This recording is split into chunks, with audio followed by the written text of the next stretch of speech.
Hey, how's it going? It's Grant And Shelby. and with the Garden of Eater, and today we're going to be talking about our alternative shrimp keeping, at least attempting to.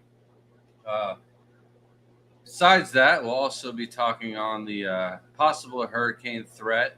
Uh, that'll be later on in the chat. Let's talk about the first topic at hand, and let's start it off with Neocaridina. So, when we're talking about alternative shrimp keeping methods, these are methods that work, methods that other people use. However, we don't ourselves use them. Some of them are beneficial, some of them I have a lot of more cons that outweigh the benefits, and that's why we don't use it and stuff like that. So we're going to go over why or why not we would or wouldn't use these products. Started off when keeping neocaridinas, I highly recommend using a black substrate for the bottom of the aquarium. Neos, they're not like a cuttlefish or something like that where their color is going to change and they're really going to match exactly their environment and so forth. However, they do have a little bit of a camouflage reflex. So if you keep the substrate white instead of black, they're going to try and match that white substrate. And really, the best way for them to do that is to lose all of their color. But if you keep the substrate black and then they're trying to match that, they don't have a black pigment. So what they're going to do is make themselves as dark as possible. So as bright red, as deep, dark, bright red, orange, yellow, whatever color the neocaridina is, will be blacker, deeper, darker on the black substrate. So you of course don't like keeping black rose or maybe even blue dreams, blue diamonds on the black substrate because of how hard they are to see. So I recommend like a gray substrate, a nice dark gray, like the samurai soil. It's still easy enough to see all the shrimp on, and they still keep all of their color. um, the other thing is bare bottom. There's many reasons why we don't like using bare bottom. One of them is it is going to, uh, you know, basically wash out all of the color, just like the white substrate. Clear bare bottom, it's going to do it even worse. So the neocaridina are going to lose all of their color. And then not only that, but now light is being reflected from the bottom, from the top, from all sides. So there really isn't anywhere for them to hide out in the shadows and not worry about stress issues or anything like that. So if you're using bare bottom substrate aquariums with neocaridina, chances are they're going to be more stressed out and not breed as much. Then the last thing is just the explosion of mold. If you see the video that we put out today, I had one of the aquariums that was just packed with mulm, and then the rest of them looked fairly all right. Of course, I'll talk about why that tank had mulm and stuff like that later on in this, but in a bare bottom aquarium, you're really going to see it. What's up? Interrupting you to say thank you so much to Craig's Catfish Cave. Gifted 2 different people memberships. Passing, Wynn, and Brennan now are part of the team. Don't forget to email us at thegardenofeater@gmail.com. You get your fancy dancy members only holographic sticker. And then you also get your membership discount to our website. Thank you again, Craig. And we did ship out some of the membership stickers. So if you haven't gotten one and you've emailed us about your membership and haven't received the sticker recently, make sure you contact us and just send us a little reminder, or possibly it got lost. There is, that slight chance that the mail gets stuck together and it goes to somebody else's mailbox. Yeah. I don't think Shelby likes the mulm either. No. I think it's like in certain tanks it's fine. Like if I have a blackwater tank and there's mulm on it, or something, and fish, that's fine. For shrimp, no, because I can't ever take care of the issue without sucking up baby. They already get that stigma of being bugs. You put them in some filth, and of course they're going to be water bugs at that point. So treat them nice. Treat them like They're kings. Welcome in Scuba Steve, and with a $1.99 super chat says matching shrimp tattoos, question mark. What's both your favorite shrimp? If we're gonna do favorite shrimp as part of the tattoo, it's gonna have something orange eyes. Yeah, if Um, it was a tattoo wise. yeah, I mean OG orange eye blue tiger shrimps. You got them from me. It's the shrimp you already have. But like honestly, dude, we should do a little scuba man as well. And if you're not scuba certified, I'm gonna be We're gonna upset fix about that that. too. Yeah, you're coming down to Florida. We'll change that. Thank you so much, Scuba Steve. Well, appreciate it. I didn't even realize it was $1.99 super chat. Thanks, It won't man. be me getting a tattoo. I don't have any tattoos. I mean, although a little scuba guy and a shrimp would be adorable, I just don't think it's for me. I'm gonna have to go give blood though before we get the tattoo because So if you got you give before blood or Keystone donate Kosh. blood, you can't do that for a whole year after you get a tattoo. So, and Can't have all my shots. blood is in high demand.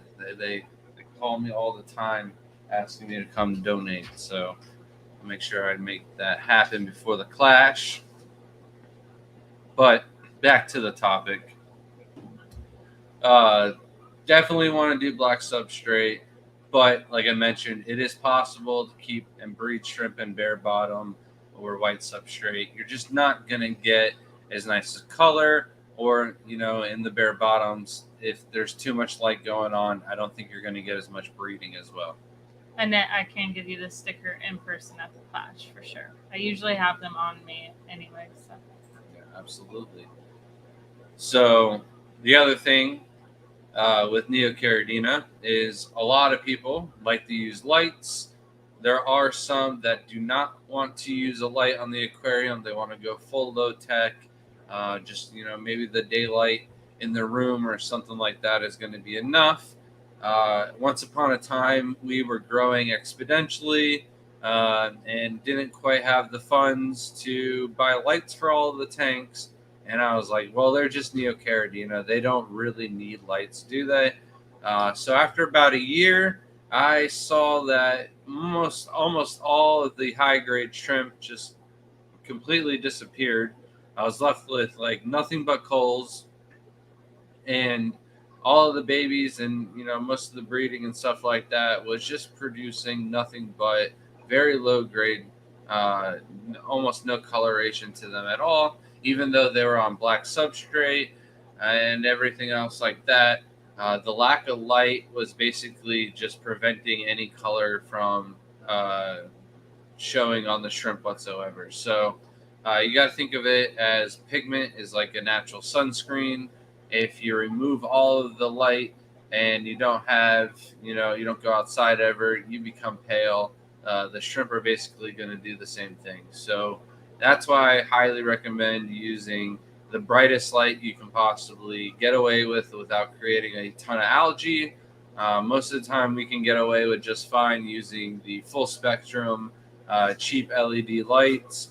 I thought I saved them nearby. I don't remember where I put them, but boxes. we recently just got some Aquaneats. And before in the past, sometimes in shipping, the boxes get bent and stuff like that. And when that happens, the light gets bent. However, the 48-inch lights that we just got from Aquaneats off of Amazon, they were like roughly $1 per inch, so I think like $47 or $49, and they came in a nice like plastic tube of a box. I wouldn't say it's crush proof or anti or impossible to bend, but it was definitely way better than a cardboard box would ever do. So I definitely like that, and we'll be buying more Aquaneats in the future. Too bad there's not an Aquaneat box on your phone. But those lights are quite efficient for showing up enough color. The other thing is I like to recommend around 8 hours of light on the tanks to give those shrimp a full nice tan, and that way they show the most color possible. The other thing from here on out will pretty much apply to both Neos and Caridina, besides keeping Neo Caridina in low pH. So it is not really something that a lot of people do it. We don't do it too much here. I don't like to mix the shrimp, and if I'm going to, you know, use the cost and the space for a low pH tank with aqua soil and RO water, we're going to breed some nice Caridina shrimp in that tank. I'm not going to waste it for Neo Caridina. So for that reason, all of the Neos, we don't breed them or try and keep them in low pH because they do way better for us outside. And then on top of that, they breed them in low pH overseas. So there's not really going to be any issues with them being in low pH or high pH. I really just recommend going with what your pH is out the tap and try and match that, stabilize that, so that way your water parameters stay consistent. So if you wanted to do them in a low pH tank, though, they would be just fine. But then filters and everything else like this that I'm going to go over really applies to both. And then at the end, I'll do some that limit just to Caridina themselves. We do have a question, though. All right. Fisk said, so I have tanks with black gravel or black crushed lava rock. Soon going to have some black sand tanks. What are your thoughts on lava rock? Lava rock is fine. It is really porous and has a lot of little tiny nooks and crannies, a lot of little microorganisms and bacteria to colonize. So I love lava rock. Your black gravel or black crushed lava rock might be eco-complete. It's a Carib Sea product. We highly recommend this. It's not really the best substrate option if you're going for a planted tank, but if you're looking for something with a little bit more, surface area to give your shrimp a little more biofilm and stuff like that to graze on, lava stone, lava rock, the eco-complete, these things are going to be great to add into your aquarium for those reasons.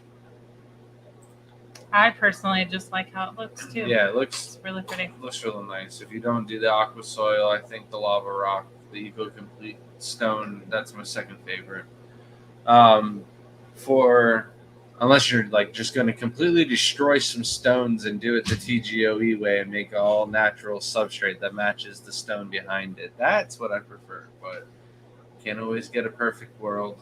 But so let's talk about filters. In our house, as you can see behind us, we use the dual sponge, the little suction cup on the back of the tank, those filters. We do have some of the filters that are especially outside, the single sponges that have the little platform weight on the bottom, and the tubes, the lift tubes. We don't really have a preference on what kind of sponge filter. Even the Matten filters, when we use those once upon a time, they worked great. It's just kind of hard to, get a lid that fits properly on the tank or customize it so it doesn't create a bunch of bubbles and algae on the lid underneath it and stuff like that. So if you have open lid tanks and stuff like that, the hand Matten filters work great, but essentially it's just a sponge filter that is designed for the corner or the entire back of your aquarium. But we do have some hang on the back filters with the little sponge guards or the stainless steel mesh guards. But what we don't have are any of the undergravel filters, the corner filters, or canister filters. The undergravel filters, to me, I think are a little bit more money than the sponge filters and do just as well of a job. They might work a little bit better at buffering the water and lowering the pH down to get it a little bit lower. But I think that also at the same time exhausts the water and shortens the life of your aqua soil a little bit faster. So for those reasons, I really prefer just using a sponge filter over the undergravel filter. On top of that, you can kind of mess around with some plants in the sponge filters, as long as you're not going to mess with them and aquascape and move them around and stuff like that. This shrimp will be just fine with the sponge filters, but with under gravel filters, those roots are going to clog up the system. And, at maybe before the year or 2 or 3 where you want to replace the aqua soil, you might have to unclog that under gravel filter and redo and rescape the aquarium altogether. So we don't use under gravel filters for those reasons. But canister filters, this is something that I think would be, if I were to set up like the highest end aquarium that I possibly could for shrimp, I would probably keep a sponge filter on there, but also on opposite ends of the aquarium, I would have the intake for a canister filter and then the outtake on the opposite end to create a nice little current for the shrimp.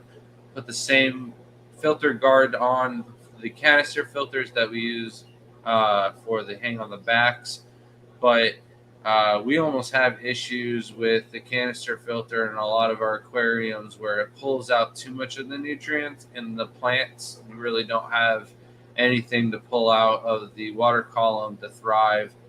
So it's really hard to grow plants like floaters and stuff like that that want the nutrients out of the water. But it does a solid job at polishing the water and keeping it clean and keeping out all the ammonia and stuff like that. So if you have the money to throw a canister filter on all of your aquariums, go for it. But the initial startup costs for the canister filters for us for 390 aquariums. I know we got one running on the discus tank.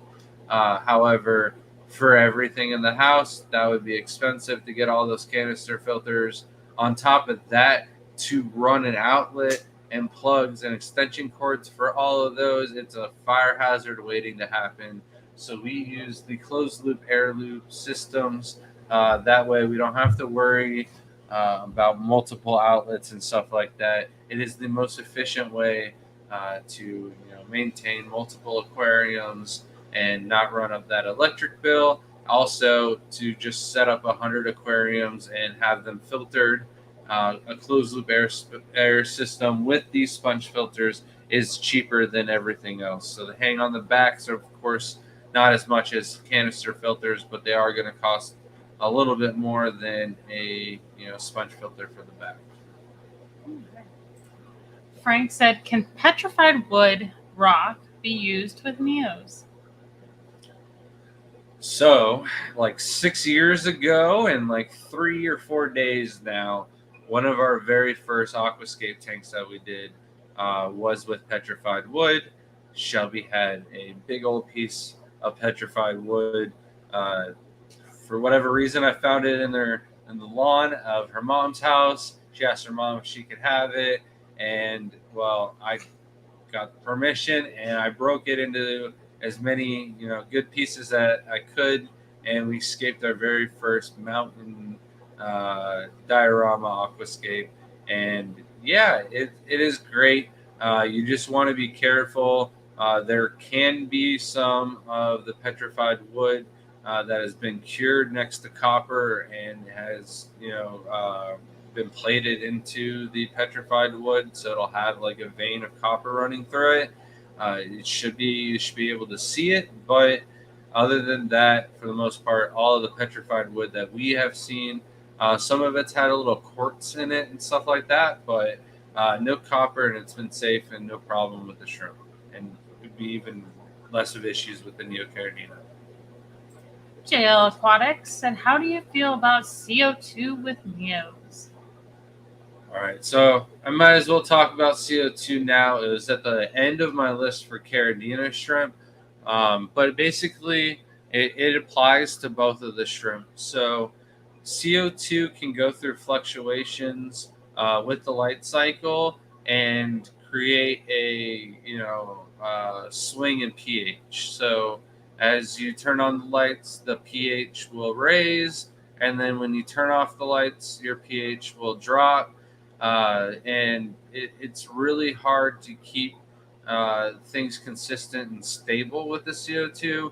But with that being said, Neos are like way more hardy and resilient than the Caridina. So if you were going to do a planted aquarium, I recommend doing like some nice yellow Neos or some red cherries that really pop in the aquarium that I think would handle uh, the pH swings a lot better than the Caridina shrimp. With Caridina, you really need like low sixes and really stable. If it even creeps above 6.5, and a baby is in the middle of molting, it's going to have issues and not be able to molt, and then you're going to lose that shrimp. So I would do it with Neocaridina.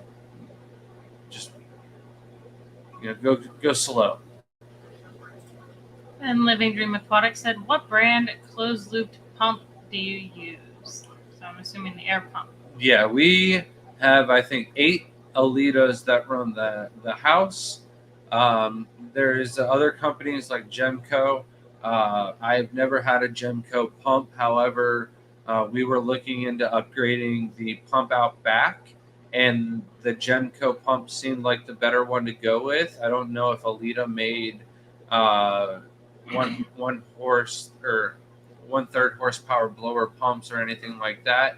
But we called Gemco, and the customer service at Gemco actually helped me figure out my old 1/3 horsepower pump to get it working for all of our ponds outside. So if that pump ever went and I had to go out and get a different brand, I would do Gemco. I know there's a couple other ones, but the ones we use are Alita. We do have 2 in the graveyard, but if you think about it, we've been doing this for 9 years. I think we've had Alitas for like 8 years. 2 pumps going out on us is not that bad. And I believe that it is possible for us to go through and just replace the bladders and save those. They do have rebuild kits that are a lot cheaper than the Alita themselves. So I believe if you keep up on maintenance with them, they do last a little bit longer. It's not something you think about too often, but they do have a little filter that you could just unscrew at the top and replace the filter. It took me a little bit to actually find those available online. They do have them where you could just replace them because they do not, like we have an air compressor, we blow it out, clean it. You can't get it wet because it is you don't want any water in the system at all. It could cause issues. So you can't like scrub it down. So the only way is to get air, and it just doesn't clean it. So replacing the air filters, I would say, just like you would a house, it's gonna keep it a lot. not as frequent like that. We replace the one in the house every month. I would do the Alitas like once a year. Yeah. I would still recommend blowing them out though once a month, and that's something that we just forget to do. I'll be honest; they're so quiet, we forget about them, and that's the problem. We hear the bubbles going, Mm-hmm. and when we're in the bedroom, especially when we had the tanks running in the bedroom, I could hear like if a filter like kicked on the side like this and then started pumping out like a funny bubble in the middle of the night. I'd be like, "What?" And I'd be able to pinpoint what tank it is before a pump was actually making noises or something like that. Joe asked, "I recently bought orange Neo shrimp. I'd like to know if they would breed pure or do they sometimes give off reds or greens?" Yeah, no, they our colonies at least will throw out some orange willies as well as some of them do throw off like some red stripes or even red cherry looking shrimp altogether. It's not as frequent, but it does happen. And then sometimes they're like clear, and the clear, it depending on their diet, can look a little bit green. But we've taken the green ones and moved them inside, and then we're starting to feed them the tetracolor granule pellets, and they were just eating the red coloration to that, and like turned to an orange red coloration too. So the green might be diet, and they're just clear, lack of color, or it could be green, and we're just not seeing it on a good tank. So, back to me. Mm-hmm. All right. So I always recommend 10-gallon tanks. In our last video, I do show that we have like a little 3-gallon, maybe it's a 2-gallon, maybe it's smaller. You can go smaller than that.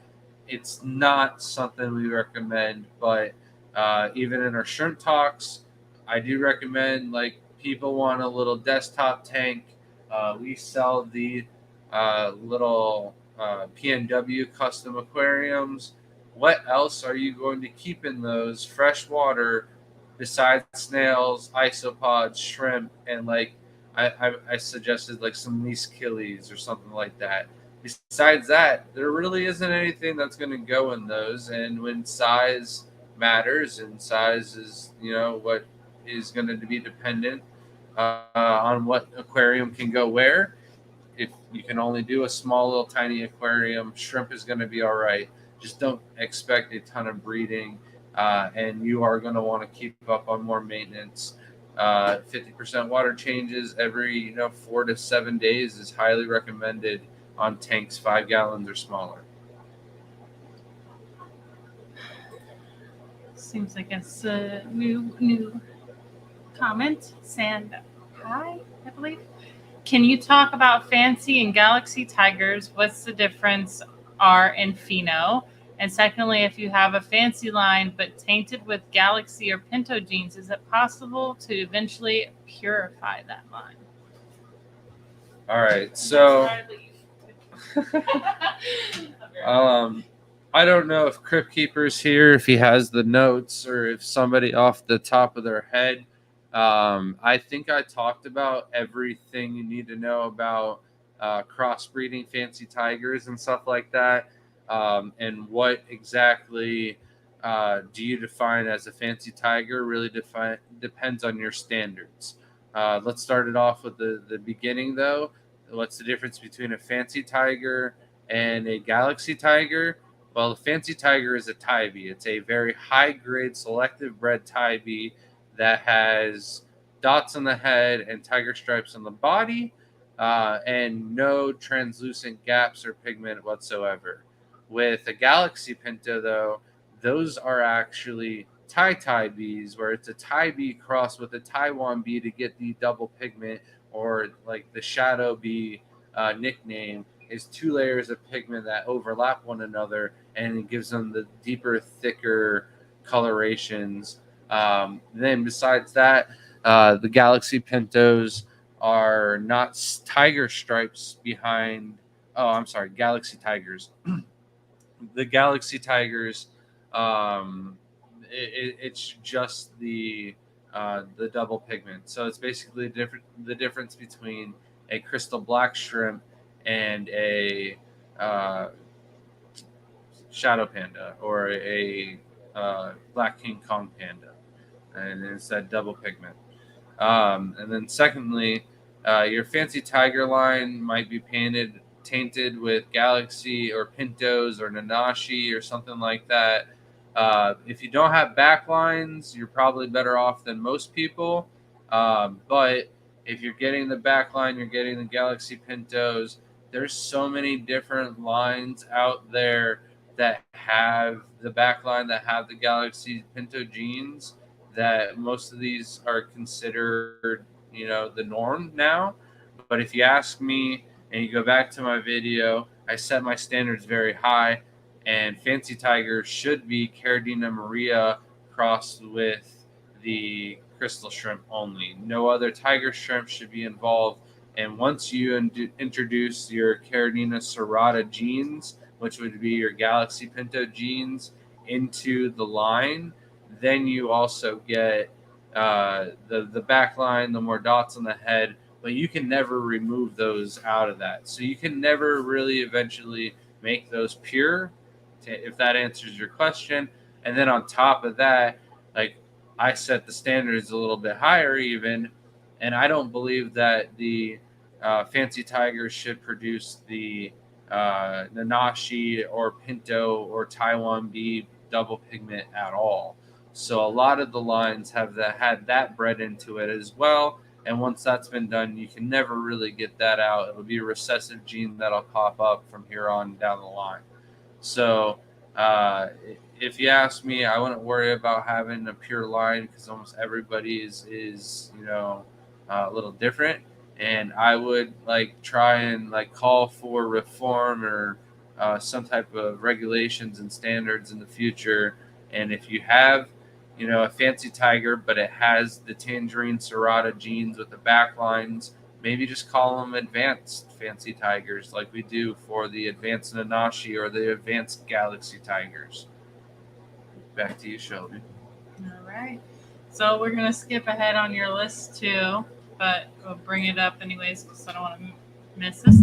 Easy V Rider said, "Do you think it's possible to keep crystal shrimp or other easier to keep Caridina shrimp in a tank without an active substrate if you're using RODI water with a bunch of almond leaves and other botanicals?" All right. So here is my answer for this. Is it possible? Yes, it is possible, but it is going to be extremely difficult. And the reason why it's difficult is because the reason why it works with the botanicals to drop the pH is because you are letting the botanicals and the tannin stop. All right, I understand. I don't know what I'm saying wrong. I don't even care. It does. You're not saying it wrong. You just say it weird. I don't care. These people aren't here to listen to me talk normal. They like it because I'm here and I'm weird. Otherwise, they'd go listen to somebody else talk about shrimp, I guess.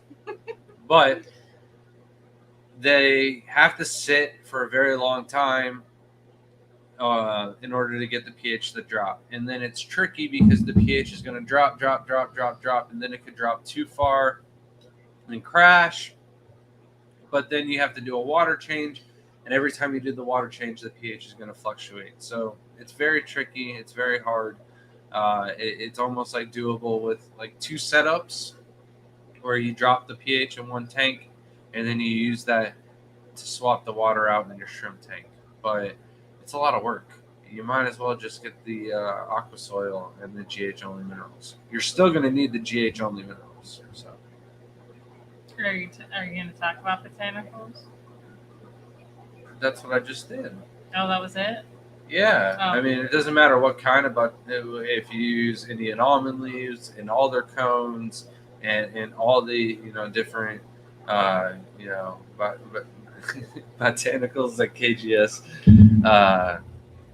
has to offer. See, I think it is different in the fish world, though. From what I heard, a lot of people do use alder cones in like their for their fry eggs and things like that in little Tupperware containers. So in the fish world, it's a little different. There's just no reason really for it in the shrimp world, unless you were to have a wild caught shrimp that no one's had before. And to make them actually breed, you might have to mimic their true nature till they become a widely used shrimp in the hobby. That would be the only thing. Like our Macuobrinchium shrimp from Peru, I think they just feel more comfortable with botanicals and leaves in their water because that's what they're from. They're not used to these aquariums like other shrimp are, born in an aquarium and you're shipping them out to another aquarium. So the reason is, I think the fish, they just need the low pH to spawn. After the spawn and the fish have hatched, most of them, like I know the clownfish, they still need the low pH and stuff like that. But after the spawn, the pH can go up and down, where the shrimp, if it's going up and down, they're going to have issues molting. They need that consistent low pH. So it's doable, but it's a lot more work. A lot more money in the long run, too, because you're going to spend a lot of money on you said it for me. Botanicals. Thank you. SC Catahula says, so shadow pandas and red fancy can interbreed? They can interbreed, but you don't want them to. Like I mentioned before, the red fancy tigers should not have shadow panda genetics to them, but that is how you make the fancy Galaxy tigers. So if you ever wanted to, add some double pigment gene to them, yes, but at what point, what standards do you have? And you're going to lose a lot of the tiger patterns when you cross them with the shadow panda. I know you want to get the blue coloration from the shadow panda on the red fancy tigers, but it's a long cause, and you're going to have to try and get them tiger stripes back. I'm not going to say what he just commented, but You could read that one. Good one. There was another. Abstracts. Did I miss the ice cream topic of the day? No, that's towards the end. I don't even think we talked about ice cream really. Not last yet. Oh, we definitely. You mentioned it at least. time. Yeah. All Sorry. right, back to me. For now. All right, so we keep lids on all of our aquariums. It helps with the evaporation and stuff like that. You, of course, don't have to keep a lid. If you don't, you're going to have to deal with topping off. Just remember, top off with RO water. Don't top off with tap water or minerals in your water, because you'll have evaporation still, but the minerals will stay left behind and your TDS will stack and raise, and that's how your TDS goes up. I have no idea why she's making so much noise back there. Better be something good. It's not ice cream though, because we ate it all. We got a hurricane on the way and power goes out. Can't let the ice cream melt. So we have lids. The other thing is we have so many aquariums, the lids help keep the humidity in the tanks and not in the air in the house. So if you didn't want to do the lids and you're okay with topping off with RO water, then you might need a dehumidifier in the house. We don't run a dehumidifier. We just don't see a point in it. We've had several people come over the house where they just can't believe that we don't run one. So with the AC in the house being as low as it is, and staying on top of water changes and keeping the door shut and keeping the lids on the tanks and stuff like that, the humidity in the house stays really low. We do have a few tanks without lids where the aquascape kind of comes out of the tank and stuff like that, but I think 99% of the aquariums in our house do have lids. We got to a point where the humidity was kind of becoming an issue before we had lids on the tanks. Kind of get sweaty windows and stuff as the temperatures were changing outside through the seasons. However, we made it a goal. Every aquarium we set up 2 lids. And then by the time we were at like 300 aquariums, all the tanks in the house had a lid. So the next thing would be those glass food dishes. We don't use them. We like to use snails to maybe clean up the excess foods and stuff like that. There are a lot of people that try and drop the food into a little ceramic dish or a clay pot or something like that to try and keep the food out of the substrate. And for me, that's just a lost cause. You're chasing a dream that's just not going to happen. In all my tanks, eventually one of the shrimp just gets sick and tired of sharing the food with all the other shrimp, gets strong enough that he can lift an entire pellet all on his own and carry it wherever to the tank he really wants. Or then those little nooks and crannies, little tiny bits and pieces of the brief food that's in the pot. There'll be a fight or a commotion in the shrimp pile, and that'll all get kicked up and end out of the petri dish anyways. So what was all the noise The behind ladder. me? Ladder. All right, that makes sense now. You got yours, but not mine. I see how it is. Are you calling Rex yours just because you You're can hold him? You're just scared to grab him. That's all. Yeah, because he's a little meanie.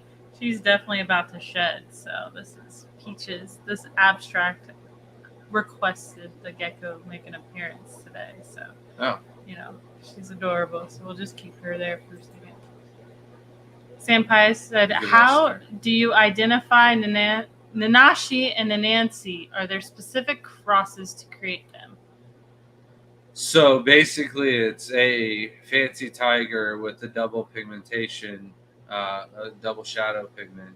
But there is like a little bit more to it. The Nanashi seem to have like this little tiger tooth or tooth kind of imprinted on the side, where it's like the Black King Kongs have the bars. It's not a complete bar. It's like a triangle. Took a little piece out of the bar, and that's usually in front of the tiger stripes on the body, and then a white mask. That's what a Nanashi is. And then the advanced ones are the ones with the lines going down the back, the blue coloration on the black ones, as well as the dots on the head. And then to create them, Tangerine Tiger or any Serrata, and then Taiwan Bees is all you really need. But for us, it took us about 8 generations of work to get a Nanashi. At the same time, we were getting like Galaxy Pintos and Skunks and stuff like that. And then another 2 generations to kind of refine the lines to get the actual shrimp itself, breeding its own colony. And Matt asked about your shirt too. So my shirt is from Shrimp Envy. Oh, I don't know if this is showing up. Our computer, the quality of the stream did not go up as well. But we have been getting some good feedback that the 1080p is looking a lot nicer and a little bit more crisp than the old 740 or whatever it was. I can't remember now. It was All not my good. numbers. It was bad. But yeah, so we're quite happy with the new live stream, and the shirt is a blue dragon or blue calcio, and it's my emotional support animal, I guess. Not a big fan of emotional support animals, but if it's a shrimp, I guess it's all right. You can put them here if you get bored of her. No, I'll probably put her up in a little bit. She's about to shed, so. She keeps looking like she's trying to climb to me anyways. So. Chad, opinion on UNS Contrasoil? My favorite soil is the Brightwell substrate, and it is basically, the next best thing to Brightwell is the control soil. So it didn't work. I thought you got to turn it around. But the control soil is like from the exact same farm where it's mined and produced in the same factory. Both companies claim that it's refined and rolled and bagged and stored a little bit differently. But so far, I'm having basically the same experience with the UNS substrate as the Brightwell. So if that's a cheaper option for you and you're available or able to get it locally and you don't have to pay for shipping, that could be the option for you. I see Catahulas did post a video of flower shrimp, so we got to check that out. And You posted a video? Yeah.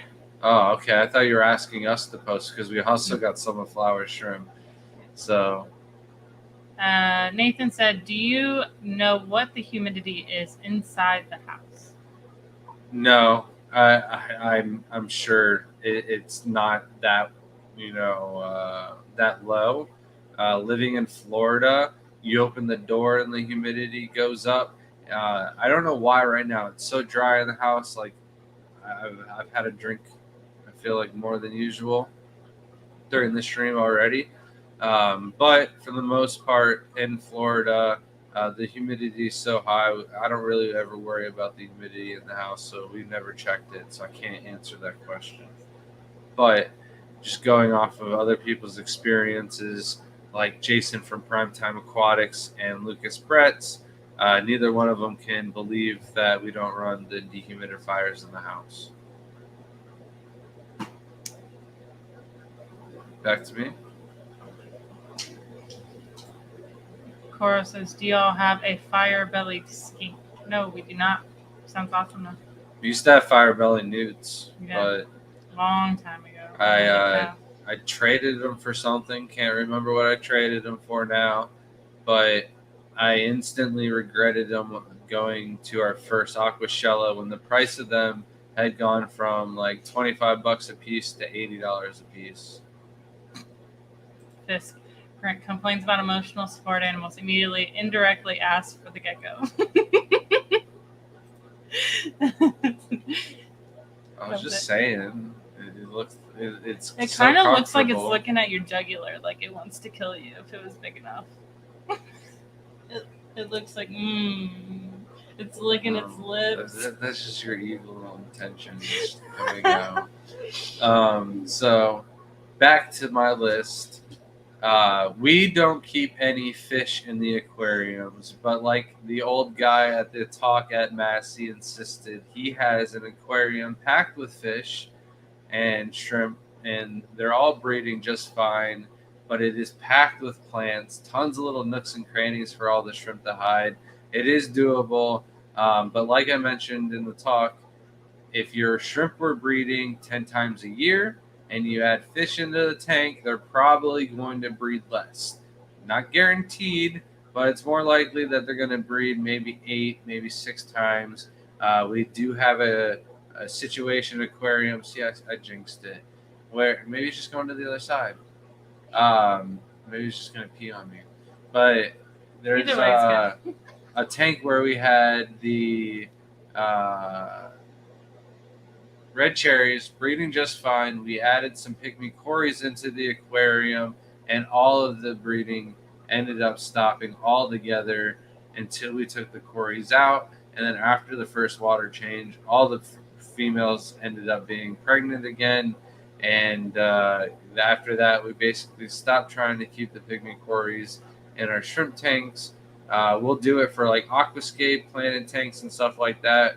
Nice community tank where we're looking for a little bit of action, but the cherry shrimp that get buried like to school and group up, not school, but like hide and try and not be stressed out in the open, in little nooks and crannies and little caves. And these are the exact same spaces that the cories like to school and swim in and out of.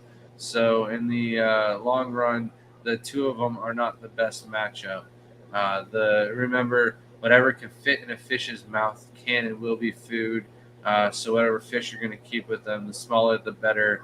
But we do have shrimp breeding in our swimming pool with koi fish, so you can keep them in with the larger fish. You just got to have a lot of space, a lot of little areas for the shrimp to kind of colonize on their own without having to worry about the fish eating them altogether.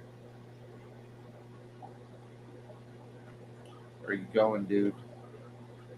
Her, she is exploring. You can call everyone a dude.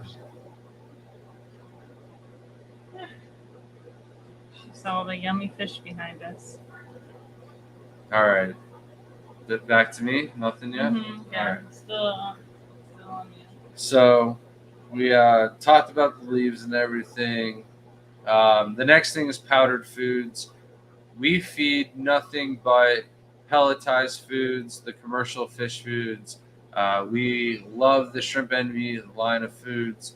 We even sell their baby powdered foods. However, it's the one product of theirs that we don't really use. I don't really use the lollipops either. That's like a gimmicky. If we're gonna try and like show off a bunch of shrimp in the tank, maybe we'd do that one day. However, we have of course used them. We've tried them. The shrimp obviously like them, but we just don't like to use the powdered foods because it can cause a lot of more harm than good. We like to breed a lot of shrimp and not a lot of things you can keep in the shrimp tank besides maybe some snails and some plants. And the best plants to keep in the tanks are moss. And when doing the powdered foods, a lot of times it was just getting caught up in the moss and creating little issues with algae. And once we stopped using the moss, increased our water changes and stuff like that, the algae issues went away. And I didn't really notice the baby survival rate going down in the shrimp or anything like that. So if you ask me, the powdered foods are really not needed. We don't use Bacteria E.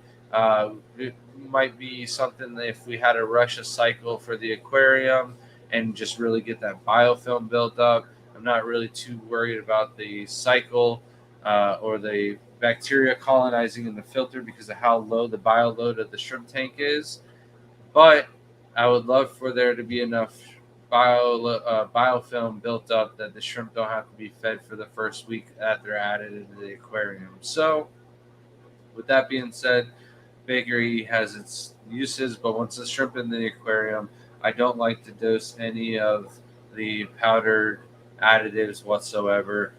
There is some really good powdered bacteria that wouldn't be an issue.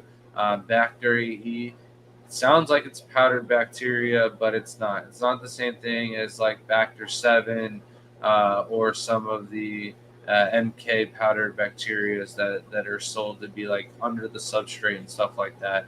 Bacteria E is not, or Bakery E. I don't know. You guys make fun of me for everything I said. I can't remember who just mentioned that earlier, but yeah, I know y'all feeling me on that. So stay away from the powdered foods. Now, like besides this, so far the canister filter is like the only thing I would really recommend. I mean, the hang on the back filters are good too. It's just not as good as the canister filters, right? So I would do those. The next thing is going to be the bacterias. I talked about them, the powders. The difference between powdered bacteria and liquid bacteria is the liquids will take 2 to 3 days to colonize and start working in your aquarium. Not saying they're going to cycle your tank in 3 to 7 days, but the bacteria will be alive and awake in 2 to 3 days. With the powdered bacteria, it's going to take them a whole 7 days before they're awake. So if you're looking to rush a cycle and you're looking for something to instantly work and start helping out, the liquids are going to help out and work a lot sooner than the powders. The powders are put into like a hibernation stasis that when dried up, they're asleep, and it takes them like 7 days to wake up once added to water. Cora asks, do powder foods have a place for filter feeders like bamboo shrimp or clams? 100%. If you have bamboo shrimp or micro crabs, clams, mussels, stuff like that, they need dirty water. So powdered foods are absolutely, that's why we keep the baby foods, the powdered foods on there. Also, the Shrimp Envy powder baby food is a great food for fry. So the Cory fry, love it. And asked if do bamboo shrimp eat crushed flake? I believe so. You really want to get it powdered, and then add it in. I don't know if Ruben, Mr. Shrimp Pimpin himself, is in here tonight, but he's got the bamboo shrimp. I don't know if he can suggest that, but I've never personally kept bamboo shrimp, so I couldn't I couldn't comment on that. But you can grind up flake food into powder and use it just fine. I just don't know how powdery you got to make it. Anything else for me? Mandaka Madness says, have a Caridina tank that seems dead. Parameters are 5 to 6 GH, 5.9 to 6.2 pH, temperatures of 69. Breeding had all but stopped. Any ideas to jump start it? How often are you doing water changes? And then how big of a water change are you doing?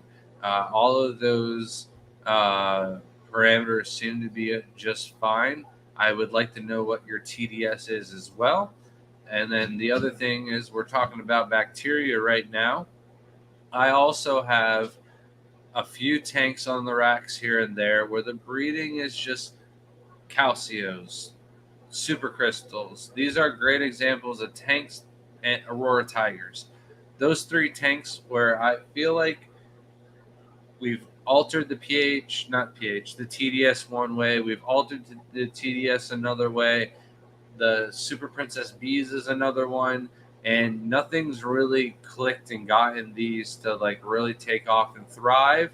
One of the things that I am going to be experimenting with, I just actually spoke with one of our past Halfscape guests that was doing the bacterias. And I'm going to get some and start experimenting in those tanks exactly where the shrimp just aren't really producing where I need them to get up there, because we don't import, and just not selling a certain type of shrimp is just not having something available on the market. It's missed opportunities. This is the problem right here. I've been only topping off water, no regular changes. Yeah, so bacteria, isn't going to help. You're going to have to jump and start doing water changes. If you're not doing water changes, there's a lot out there where there's the no water change system, the no filter system, and it can work. I'm not saying it doesn't work, but it is a lot harder and not as simple as it's out there to be. And one of those things is you might not get as much breeding. You might not get as the result as you want by not doing the water changes. So I would highly recommend doing the water changes. I have this whole no filter and no water change thing as an alternate fish keeping, but it only lasts so long, works so long, and the problem is it's very finicky. And with shrimp, if you've been doing it for a long time and you know what you're doing, you can get away with it for a very long time. However, one simple mistake can cause an entire tank to crash, where you think you're going to do that with water changes, but if you get into a cycle and you stay consistent and every single time you do water change it's the exact same, you're never going to really have those issues, and your tank will get breeding. You'll have a lot higher number of breeding by doing water changes. Your shrimp will grow faster, and then you also have less issues with algae and better plant growth. So that's just where I stand on it. And Abstract said, do you think the 2 tanks that are going to be replaced, maybe it's the silicone bad batch? I'm talking about the video and the 2 tanks we're replacing on the rack from the algae. So I don't think it's a bad batch of silicone. I think it's more of like a problem of us overfeeding in the past, and then that just being under the substrate and us not ever vacuuming up the substrate. But I think those tanks, if I remove the old aqua soil, I don't want to say substrate again, and use it for some plants out back, it is going to grow some crypts and swords and stuff like that like magic, like crazy. So I just think everything comes to a point where it's just better off if you swap it out. Also, I will say those tanks, they weren't producing as well. So when we were going through the house and traveling, I was kind of skipping those on out water changes. I think I could turn them around, but it's going to be more work than it is worth just like swapping it out and replacing the substrate and starting all new. And all the tanks on the rack were bought at the same exact time from the same exact store, which probably most likely came from the same exact shipment and batch. So for it to be only 2 of the tanks out of the 36 on the 26, whatever, usually buy 20 plus at a time. So it'd be pretty rare for only 2 of them to actually have the bad silicone. So, and also them being by the light, that can't be a coincidence. Mm-hmm. If I've learned anything from watching NCIS, there's no such thing as a coincidence. Senpai said, how many generations on average can you breed Caridina before adding new blood? How many until you get tired of breeding the same shrimp is the question. I have lines that are 9 years old that we've probably had 10, 12 or more generations and not added new blood. So if you start with 50 or you build up a colony of 50, you technically never have to add new blood. So if you have 5 males and 45 females, you're always going to have enough genetics going on that you're not going to get nobody's got 2-headed shrimp. I've seen 2-headed snakes, 2-headed turtles, 2-headed reptiles, but I've never seen a 2-headed shrimp. So until we start seeing 2-headed shrimp, I don't think there's really any reason to would be so cool. Add new blood. And I know there's like people out there that swear, adding new blood will increase and get colonies to start breeding and stuff like that. But I've got lines that will outbreed anything that I've just tried to cross 2 lines together with. So it's just really hard to believe those things. I just think, let's take, new tank and throw them together and add 2 different colonies. You just set up a new tank and you've got that new tank syndrome that a lot of shrimp will do really well and start breeding right away, and then they'll go on like waves where they'll do really well and do really bad.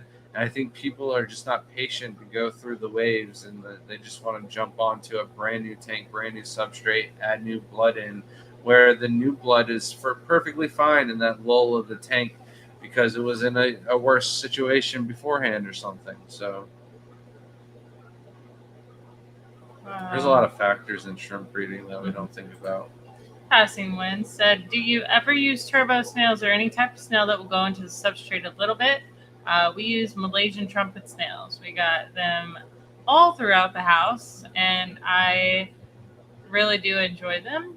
I do think that they do a pretty good job at cleaning up the substrate. So, like, even in fish tanks, they're really good for people that like to overfeed. So, I mean, any type of snail does a pretty good job, especially even on the top of the soil, just taking care of overfeeding and things like that. So, yeah, Shelby hit it.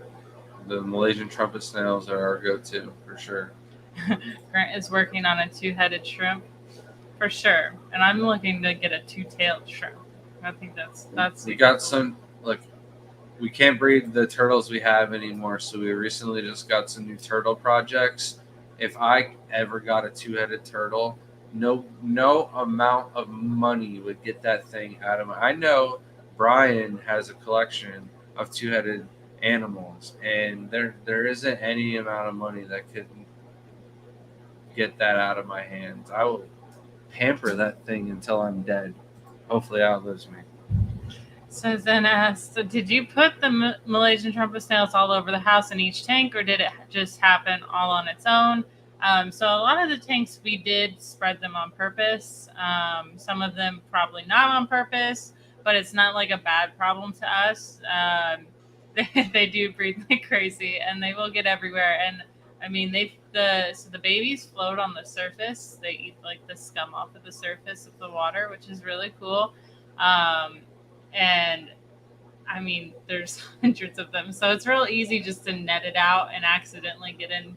But that's why we try to use nets for just one tank if we don't want something in another tank. But they're also fantastic climbers and explorers, oh my and they goodness will venture over to the next rack almost sometimes. So they find a way, and once you accept them, it is really just one of those things where you find out all the benefits that they have, and you can use them as an indicator. If you have a Malaysian trumpet snail problem, you probably have an overfeeding problem. So that's basically.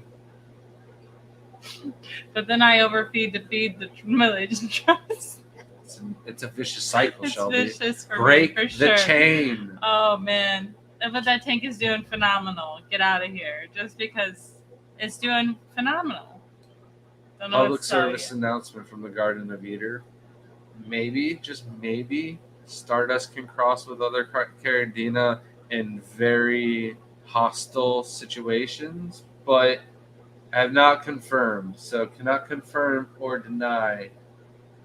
Those are some of the Said bluest claws. Stardust I've ever seen in my life. They have some nice tiger striping to them, and I Crazy. don't know where those tiger stripes came from. But there's also some really ugly, like Do you green think Aurora Tigers got in there by any chance and bred with Stardust? 100% there's green tiger culls in there or something. I don't know how they got It's in a there. crazy tank. It has not had a But- light on it in a very long time. We've thrown so many just plants. If it has algae on it, it goes in that tank. Not all plants, because the plants without lights, most of them are going to die. But Java ferns, Boos, Anubis, those things can last with like the most minute amount of light you can't believe. And then the algae dies, and the stems and the leaves and the rhizomes are just fine.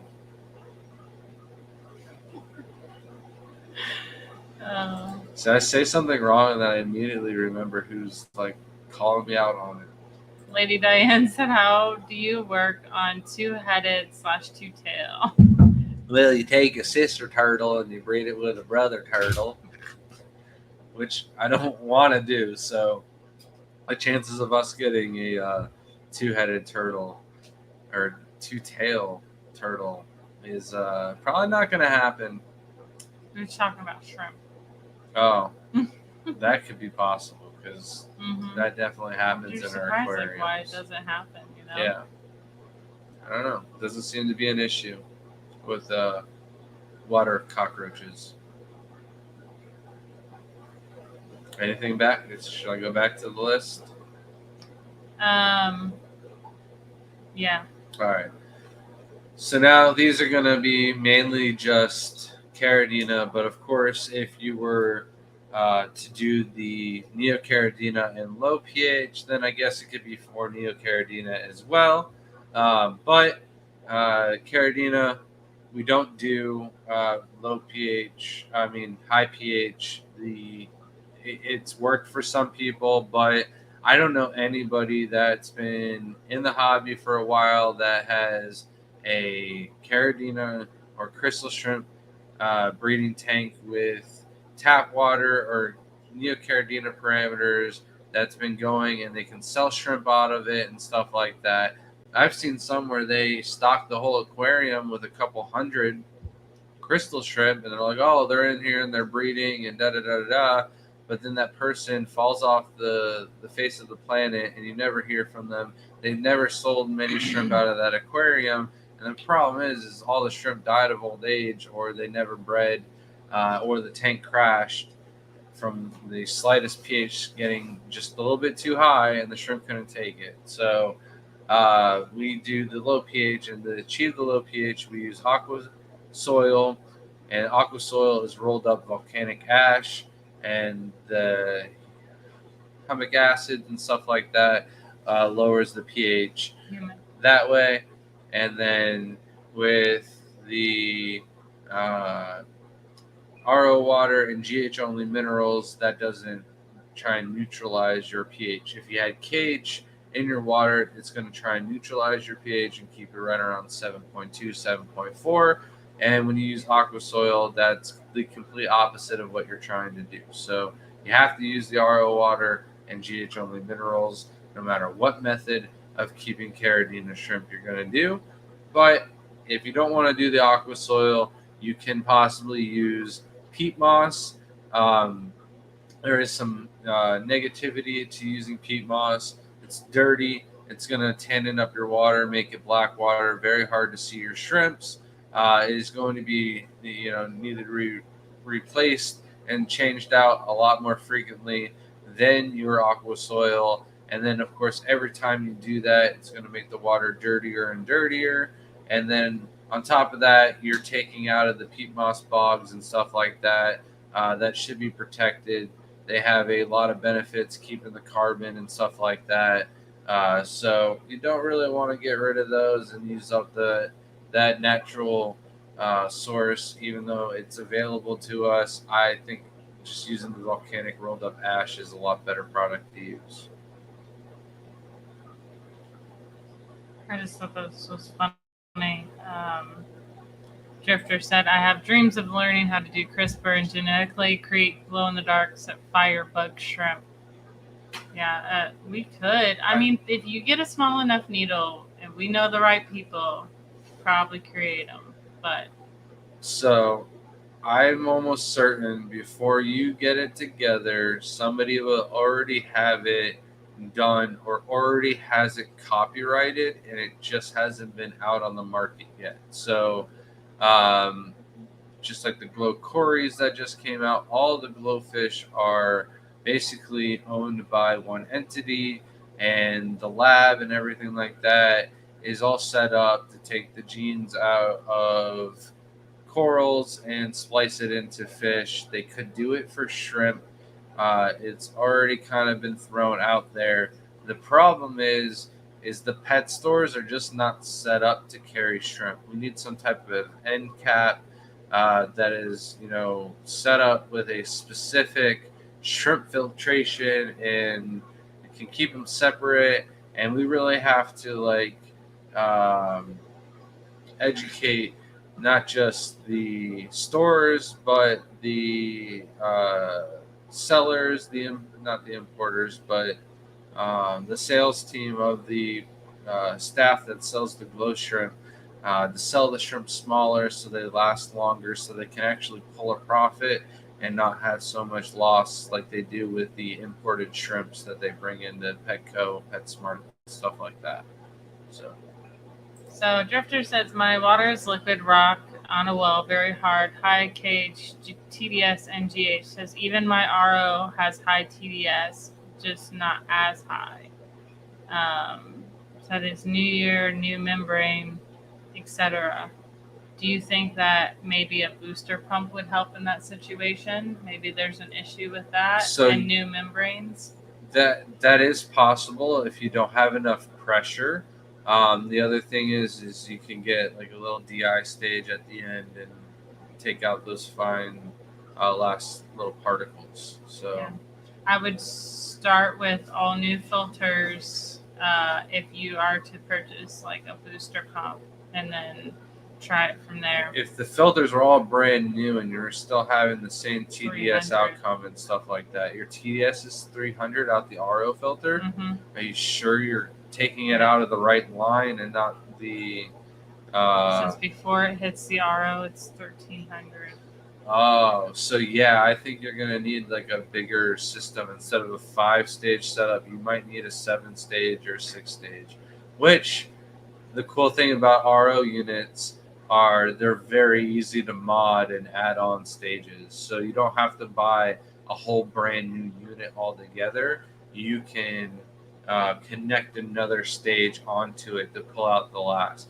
The bad thing is, whatever first original stage filters that you run, you're going to need to replace those a lot more frequently. And your TDS being that high, you're going to replace filters more than anybody else I've ever heard of. So that's crazy. Yeah. Hopefully that helps. All right. So last thing on my list, and the only thing that I really don't have experience with at all. I don't know why I'm really talking about it, but it is an alternate method. I've heard of other people attempting to use like amuric acid to lower their pH, but there is products out there on the market. Seachem has a pH buffering product to buffer the product down. I know there's products that were recommended to me for discus to lower the pH, but a lot of the problems with those are the thunder. Yeah. A lot of the problems is right when you add that product, it drastically drops the pH, and then it very slowly raises the pH to a level that the directions recommend that you add the product back in to lower the pH, and it thinks that it's balancing it in a proper range, that it's good enough, but chances are the pH is going up and down too high for most of the high grade shrimp that you're trying to keep in that low pH. So it is possible, I would say, like figuring out like a dosage pump situation where you could do a slow drip to constantly keep the pH down with those would be like the best method of using that kind of solution. But why not just use aqua soil? It really just, it has its purpose. It works. It grows moss like crazy and stuff like that. So those are all my alternative methods of shrimp keeping that I could think about over the past week. We are looking for the best comment of the week. Last week, the comment was basically the recommendation for the video that we did, Caridina Marie versus Caridina Serrata. We sent the box out to Sterling today with a print in it. And because we used it as a recommendation, I got to pick another favorite. And the only favorite that came to mind was Matt's. So, Matt, you get a Sam Scale print. But for those that don't know, we are looking for video recommendations. If we choose your recommendation, then you get a free Sam Scales print. And then if you comment and it's just really nice, or it's a good question referring to the video we just posted today of the last metal rack.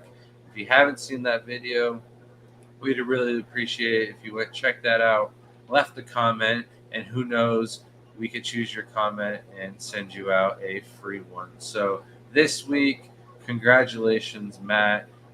You won something that you can't kill in your fish room. So it's a win-win for everybody. Nathan says, sorry, off topic. Have y'all been getting any rain? It's been off and on down here yesterday and today. Yeah, we've already been getting rain all week, but today it is actually pretty eerie. I hate when this happens because it's thundering outside. It's very loud, but there is no wind outside. That freaks me out more than like normal storms. I don't know. I can hear the sails. I can see the palm trees. They're not Oh. moving at all. It's freaking me out. That's weird. So that one's The calm freaking me before out. the storm. Yes, Nathan, that's what I know. You're not Oh. off topic. You're actually on topic because now we can talk everything hurricane. We are an hour and 16 minutes in. We've There's given quite- Matt the free. There's quite a few questions. No, one question before that I wanted to get Okay. to before you want to talk about But that. yeah, we'll go over everybody's concerns and everything about the hurricane and all that. So But Easy V Rider said, "How do you make the Galaxy Fishbone, and what is in your mixed black pintos?" all right, so basically the mixed black pintos is gonna have everything, like even Galaxy pintos possibly in it. For the most part, it is where I throw all of my black pintos that I'm not trying. So, for instance, if I'm trying to breed zebra pintos in one tank, and there's black zebras, and they throw a spot head pinto. Well, it's not really a cull; it's a spot head pinto. So we move that to the mixed pinto tank. So you're going to get spot mixed pintos. Also, every now and then, some of the crazy blues will throw a Galaxy pinto, and we'll move that into the black pinto tank and stuff like that. But to make a Galaxy fishbone, you need Caridina serrata to get the back line, and then you could use the Taiwan bees to get the double pigment. But that's going to be at least 10 generations before you get a Galaxy fishbone, and then a couple generations after that before you get a whole colony going.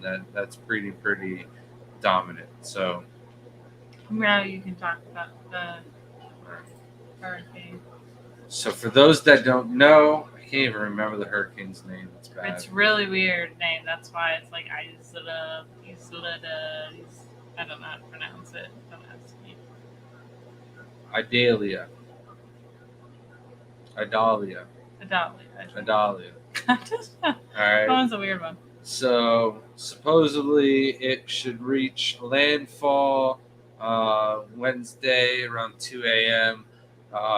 Basically, hurricane winds will probably start hitting us Tuesday night, and it's looking like it's going to be a direct hit more north of us than direct impact into Hernando County itself. But it's still kind of early to call that. A lot of things can change. It could hook a little bit right. It could direct hit into Sarasota, Tampa still. We've seen hurricanes do all these crazy things. I'm watching meteorologists say, oh, this isn't the same hurricane. It's not going to do that. But we've heard it all before. It's a full moon, so the storm surge is going to be a little bit crazier. Luckily, where we live, storm surge really isn't an issue. We live on like the other side of the flood line, and then on top of that, we actually live like on one of the only hills in Spring Hill, so we got lucky. Alan asked, Grant and Shelby, when the power goes out, will the shrimp be okay for a day or two without air pump? So, I'm more worried about the temperatures in the house getting hot than I am the lack of oxygen in air. There's been several times where something has happened and the air pump outside is kicked off for a day or two. Sorry. And the shrimp have been just fine. There's thousands of shrimp outside, but there's so much water volume that there's really not going to be any issues with lack of oxygen. A lot of our tanks have plants in them. As long as you open up your curtains, let some light into the house, you'll end up having a good amount of oxygen being created through photosynthesis with the plants. But yeah, 2 days isn't really going to be that much of an issue. 4 to 7 days, and then the hotter it gets, the warm water, the faster oxygen is absorbed and basically dissolves in the water. So definitely think about maybe possibly getting an air pump, one of the battery operated ones that you can go through and move from tank to tank to get them a little bit of oxygen. Other things that you can do is like a portable fan. If you have a fan that runs on batteries, water evaporation and water movement will cause the most of water evaporation, but that'll cool the tank off. And then on top of that, it'll also create a little bit of oxygenation as the water ripples move across the water. It's going to pull oxygen into the water too. See, I thought you were writing something down that I was doing wrong that I needed to stop. No. I was like, oh man, what am I doing wrong? Oh, Lady Diane, thank you so much for the $20 super chat. This is Hurricane Party Supplies.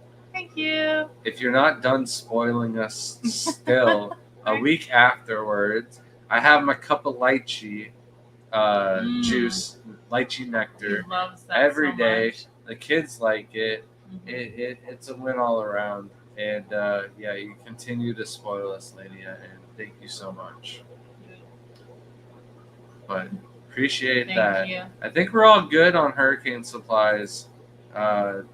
Sadly, because power could go out, there's not enough ice cream in the freezer. But say the generators don't kick on at Papa Clyde's, they know who to call, right? Abstract. Your power goes out. You got ice cream in the freezer. Let me know. I'll come out by. I'll help you out. I can help you out with other things too, like pie and cobbler and other things. Abstract said, all right, Grant, when are you going to start your own lines of shrimp and name them after ice creams? That way it could be easier to remember all the names. All right. A good friend of mine, Mark, has recommended this to me like over a year and a half ago. And I haven't named certain lines of shrimp because I don't know like the proper ice cream name to go with the shrimp and actually the color and everything like that. But then Mike had these orange Neo line, and I was trying to convince him to call them orange sherbets to kind of like, hey, let's collaborate with these. And no, he wasn't having it. So I don't know any of the ice cream names that would fit. We have the orange-eyed yellow King Kong tigers that I just don't know a yellow tiger ice cream. Like, I'm lost. Maybe you can give me an idea. Yellow tiger? I mean, they have lemon sherbet. Yeah, but where's the tiger stripes? And it's not even an ice cream. That's a sherbet. Lemon blackberry cobbler. Yeah, but... Got you. Abstract Aquarius says, can't you get away with running CO2 to lower pH? So you can, but like I mentioned, when you turn off the lights and stuff like that, you are going to have gradual shifts in your pH. It's not going to be steady 6 all the time.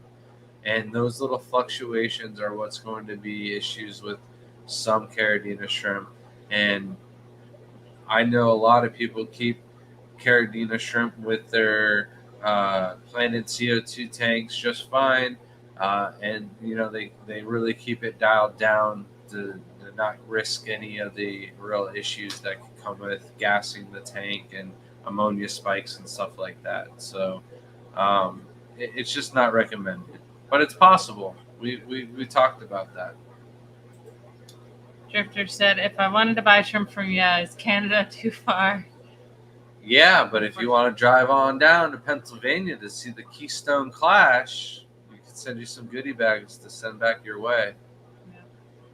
Also, hopefully, planning on being in Canada one day, but it depends on what part of Canada, whether it's still going to be too far.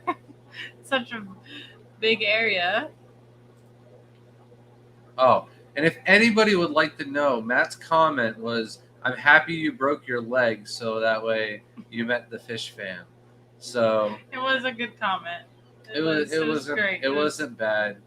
It was heartfelt. One of the better things that ever happened to me, right next to meeting Shelby. Moose track shrimp. Sterling Aqua Shop, thank you so much for the $4.99 super chat. Says, do you have something on hand to fight bacterial infection, etc., if it's too hot due to the power outage? Water changes. Water changes are going to be my godsend, and thankfully we have a 250-gallon container. And then the other thing is we put as many water bottles as we possibly could in the freezer. And, you know, the top aquariums, if I see any issues or anything like that, they're going to get the water bottles first. Water bottles are only going to last so long, but we'll keep a good rotation going, and the generator will be used to cool the fridge and the freezer just in case for as long as possible. But I don't know, once the water bottles and freezers and everything else is eaten out of the freezer, I'll probably use it to run more pumps and stuff like that. We'll see how much we can crank on our generator too. Thank you, Sterling. And Zen said, what about Franklin? Is that heading anywhere near you? It took me a minute to remember that there's a second hurricane following behind that one. And I believe it is it behind that one, or the one in the Atlantic? I can't remember Franklin. I don't know if you guys know about our gas situation, but thankfully we were not affected. So don't have to worry about that. Hopefully that's not a true conspiracy either. Hopefully the hurricane does not hit Tampa and down to Sarasota. Otherwise, people are going to lose their minds. And the conspiracies are going to fly. What was I looking up? Hurricane Franklin. At the moment, we're only really worried about the one hurricane. And the way I like to handle things is let's get through one thing and then worry about the other. The good thing about preparing for a hurricane is if you're prepared for one, the following week really isn't that bad. The timing for this hurricane, though, is absolutely horrible because we have Mo Devon coming to speak for our club next month, or this next week, for this month at the Pasco Aquarium Society, and he's like one of the best fish photographers in the United States. So we're having him come by the house. He's going to help out and show us some tips and tricks on taking some shrimp photos.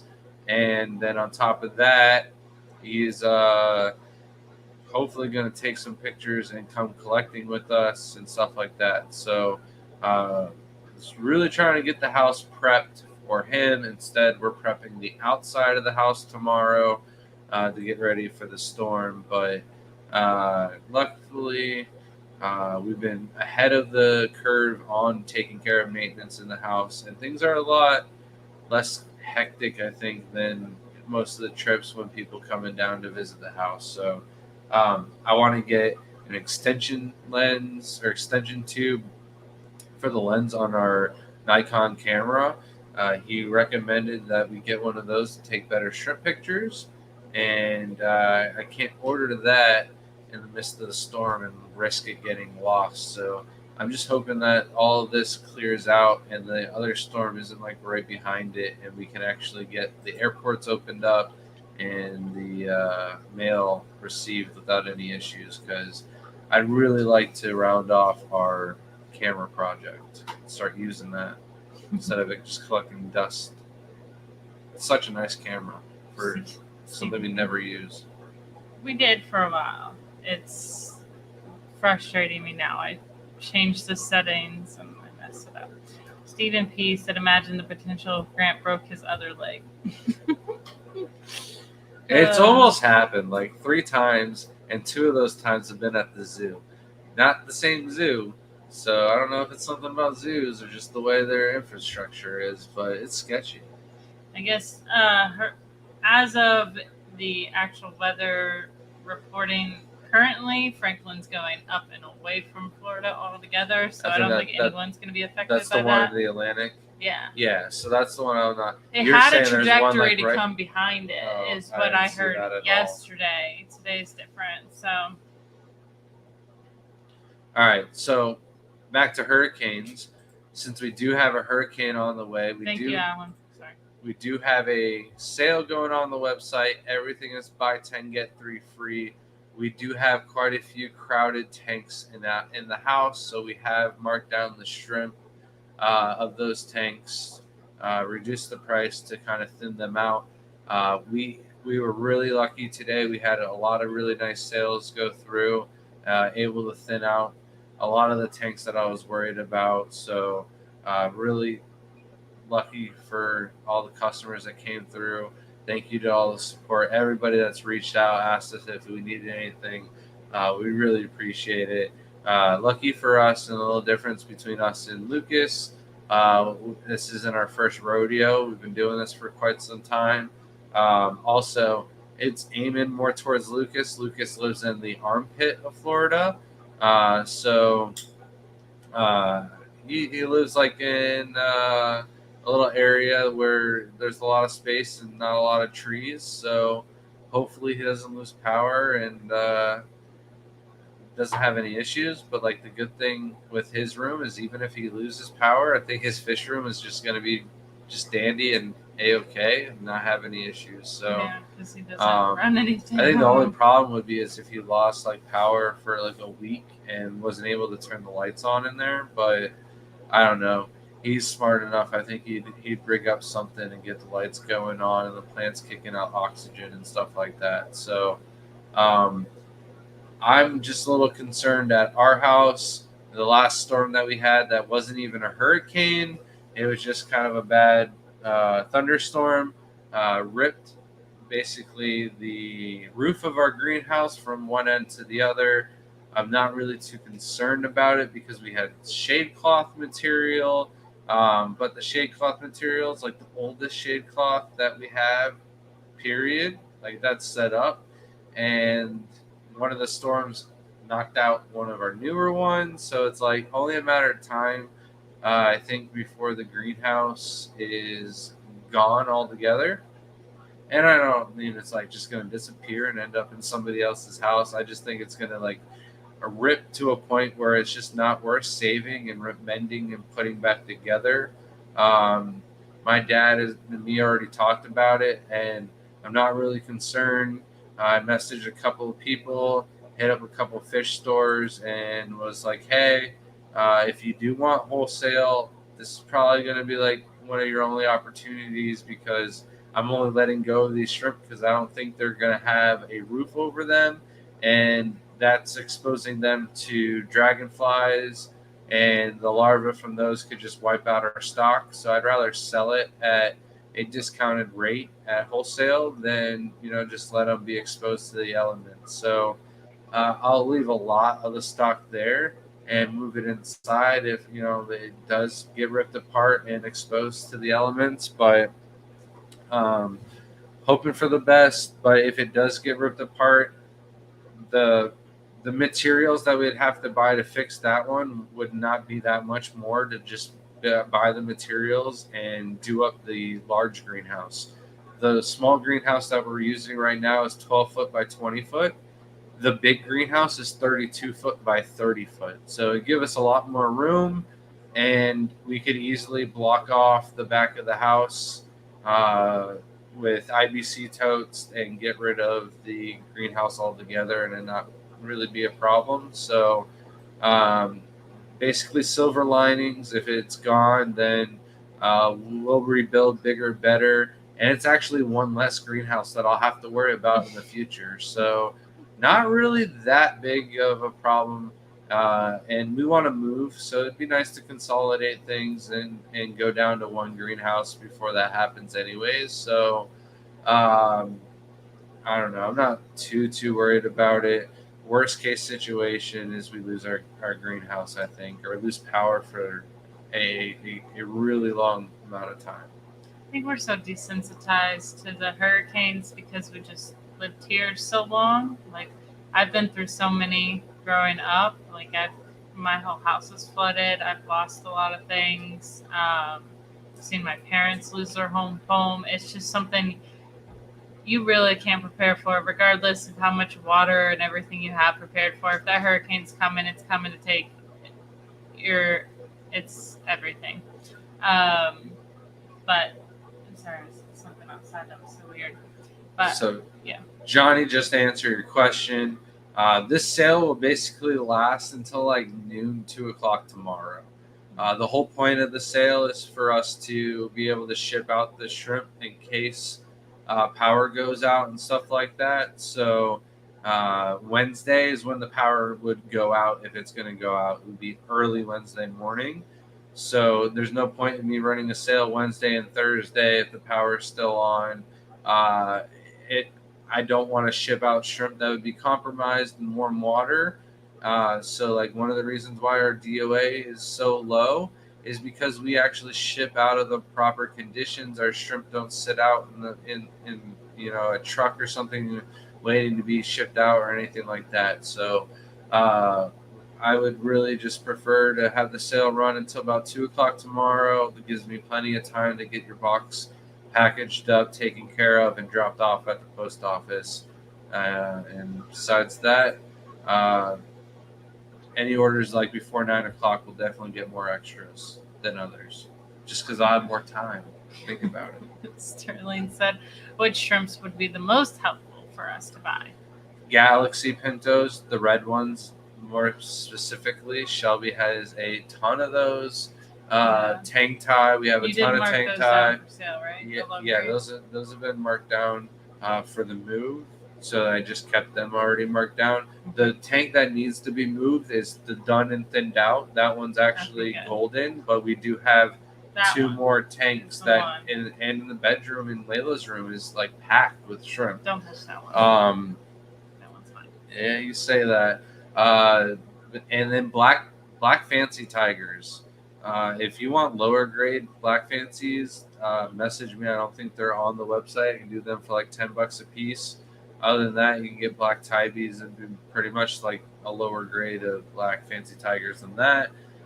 Ghost bees, zebra ghost bees, and I don't know. It's just a mix about it. Anything that's been discounted on the website is what we need to move. I can't think of it off the website. I'm sorry. So weird. Discounted. Listen, Nathan. it's my dad. If Well, anything, my dad is New Zealand. He's an immigrant. Talked with a funny accent his whole life. Say breakfast. You're right. Say ketchup.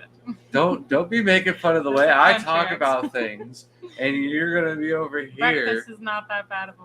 I don't say that word. Well, you You said just it right bothers that you. time. No, that's how I say breakfast. No, you don't.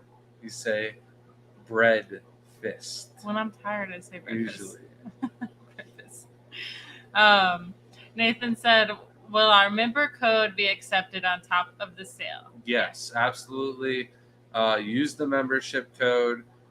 There's been a person that took advantage of this sale basically when it first started last week and then bought another large order today. So obviously they're happy. Two of the biggest orders placed this year. So those definitely help thin it out. I'm not really as worried beforehand. That's, I think, part of the reason why I waited this long in the stream to even bring it up.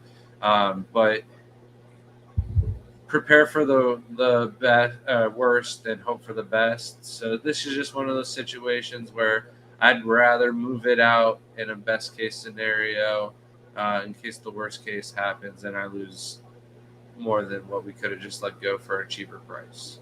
Yeah. The main thing I'm more worried about is these trees in this area. So my dad called. My dad checks in. He's a great parent, worried about the situation and stuff like that when it comes to those regards. And usually it's, hey Grant, get out of there. The storm is going to be bad.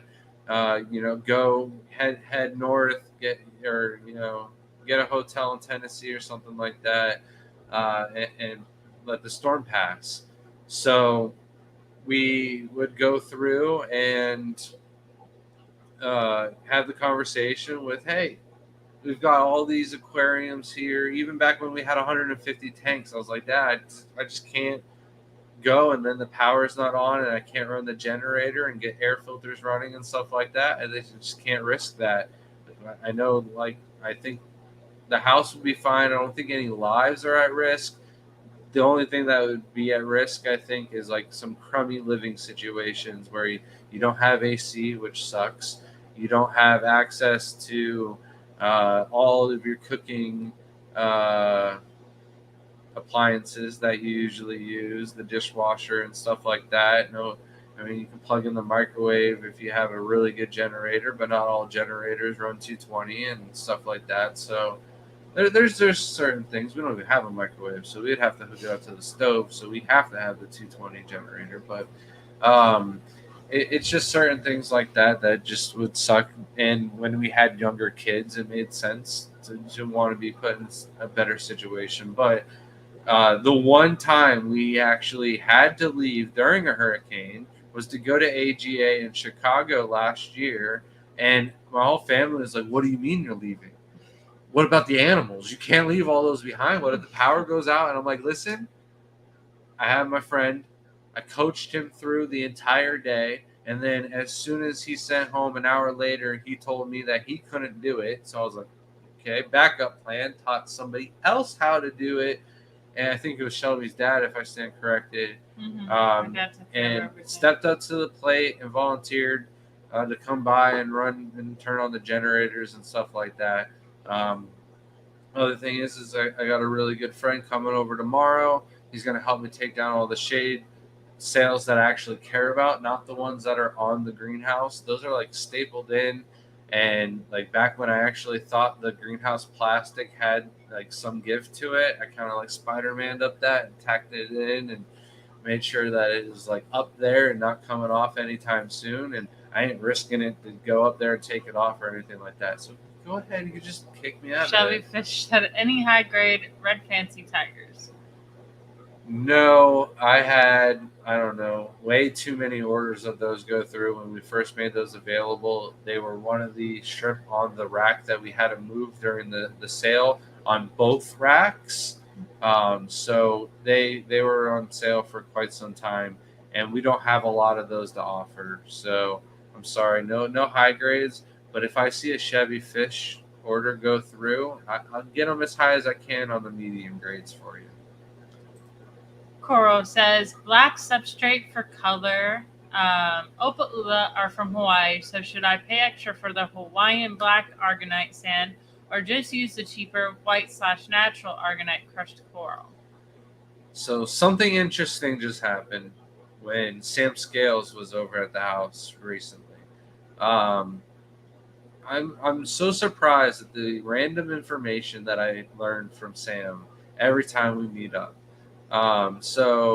Last time was the fish getting frostbite from eating frozen blackworms. Like I did not expect to learn that from Sam Scales, but you maybe learned it from me via Sam Scales, okay?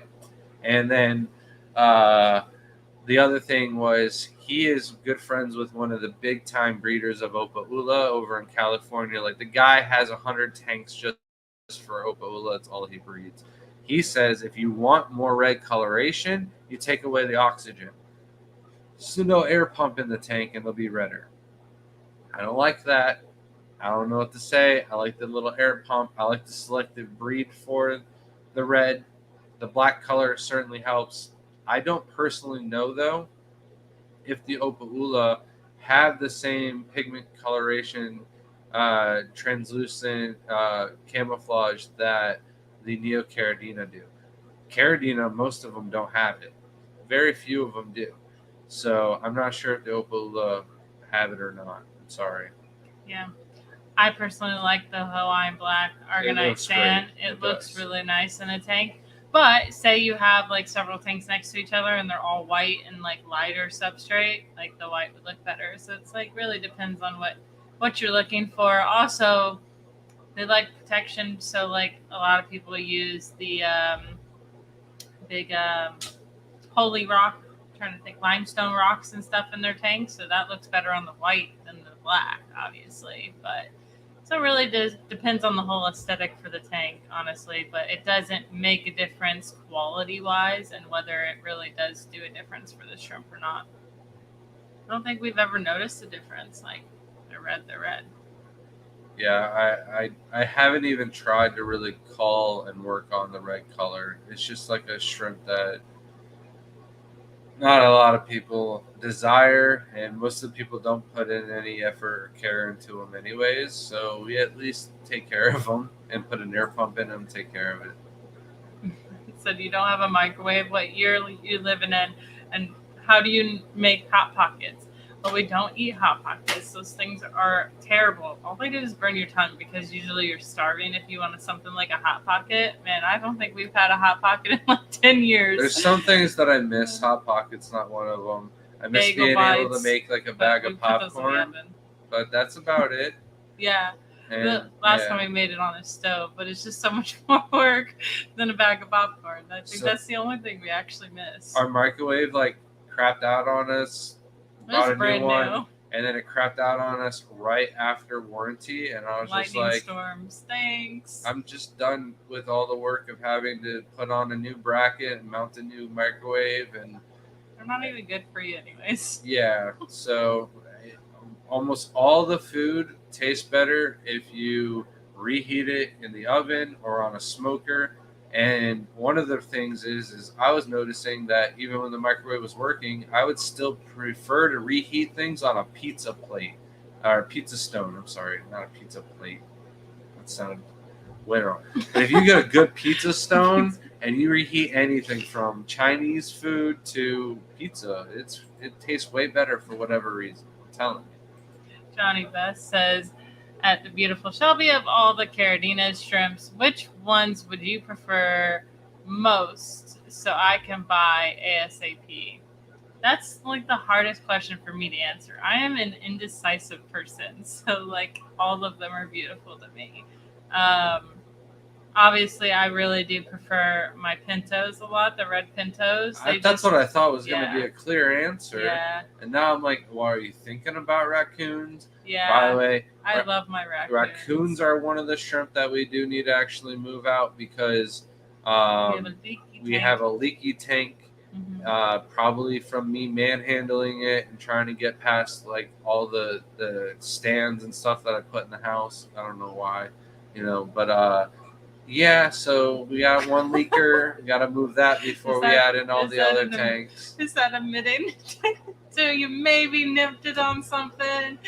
No, not nipped it. Oh. I'm just saying, like, I think turning the tank sideways, I Mhm. might have like diagonal some corners or something like that. I don't know, but yeah, the raccoons are what she says are her favorite shrimp.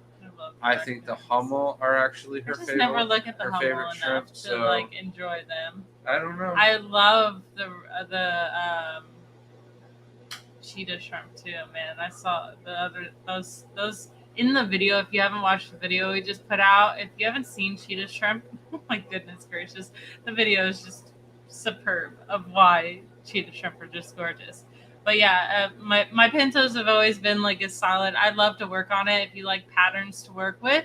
That is like for genetics is the most interesting.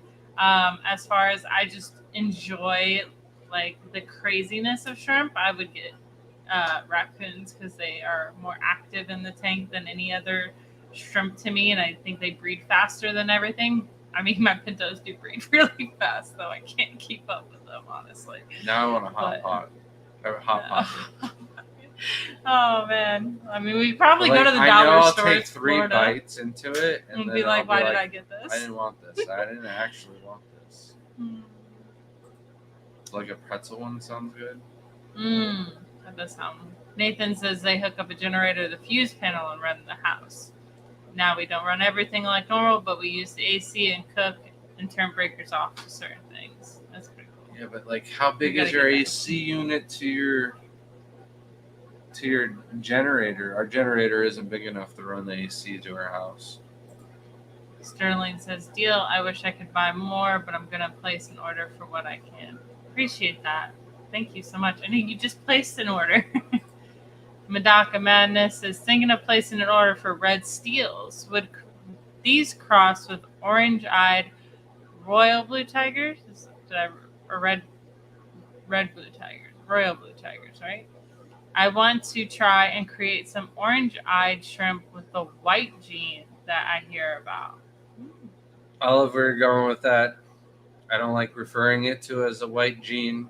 It's okay, but I don't know what else to refer it to. It's just not as hard as people make it seem, or rare as people make it seem to be. Um, they can cross with it. Um, it's just going to be a very long time before you get that white pigment to come out and make anything cool of it. Our red steels are super low, so if that's something you want, I think I only have like 10 to 20 left throughout the house. We had an order go through today with 20, and before that, I was already telling Shelby I don't know where I'm going to pull them out of, because I've already cleaned out all the coal tanks of all the red steels. So, My tank. which one? I went to it. I Layla's couldn't find room that one. above my pinto tank. I've been taking my red steels out of my pinto tank. Oh, you've been putting them up there? Yeah, I have my own tank. And then I have some still in my tank. I haven't got to cool my tank in a while. Look at I'm you. busy. All right. I'm actually paying attention because I've been feeding the shrimp, so I remember where everything is. But yeah, we have some. Not very many though. Like not enough for like 40. But Richard says, Grant, my whole house generator is 17,500 watts. That's crazy. I don't know what kind you got or how much money you put into it, but I don't know. I haven't really put too much thought or effort into it, because last time our power went out for 21 hours and we had 155 tanks and we had issues in 5.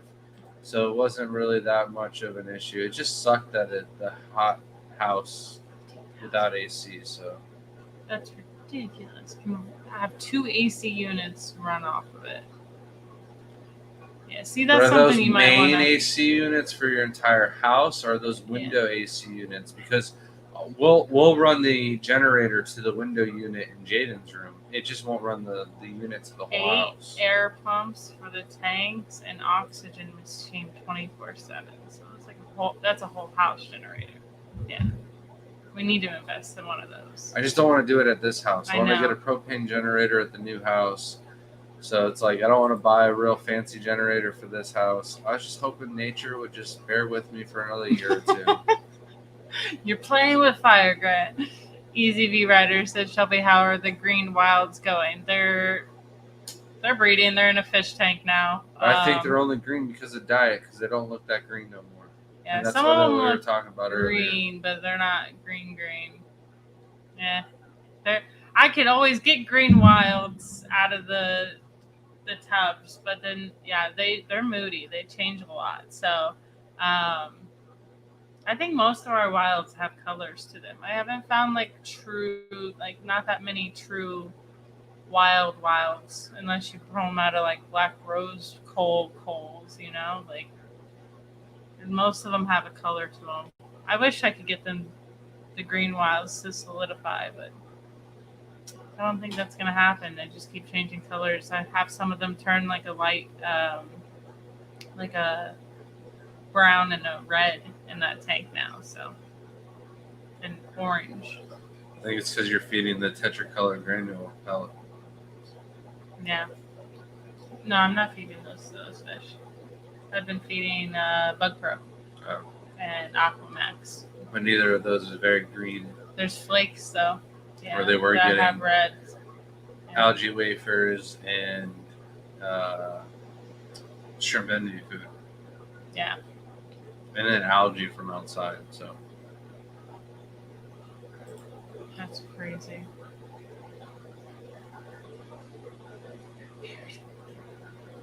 Yeah, whole house generator. That's insane. That's pretty cool though. Yeah. In the new house we'd do that, but not this one. I can see the storm is definitely picking up now. There's lightning all over. Is the wind picking up? Nope. I don't like this.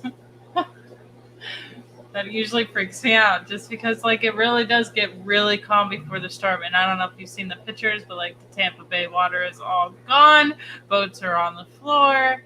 I don't like that because the last time I saw that was when my dad lost his house. So kind of scares me a little bit.